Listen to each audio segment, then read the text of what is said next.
For today's video, magluluto pala tayo ng burger patty. Ito yung dinner namin guys at medyo nagmamadali ako dito kasi pauwi na si Dudong kaya pinagsama-sama ko na yung ating beef or burger patty sa isang kawali para sabay-sabay siyang maluto. Ganito sila gumawa dito.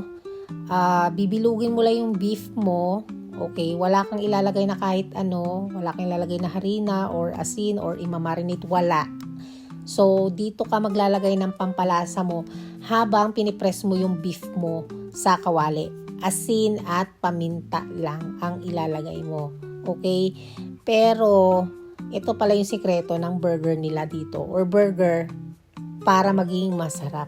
Itong mushroom at sibuyas. So, napanood ko lang to sa isang vlogger dito sa Facebook na parang chef siya at sa Canada. So, gigisa mo lang yung mushroom at sibuyas sa kaunting butter. Hindi ko na siya napakita guys kasi na full storage na yung aking phone. So, ganun lang siya. And then, maglalagay ka ng Worcestershire sauce.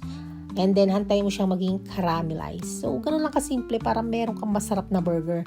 And then, yung ating sauce is mayonnaise, ketchup, and then yellow mustard. So, yun lang. Thank you for watching. Bye-bye!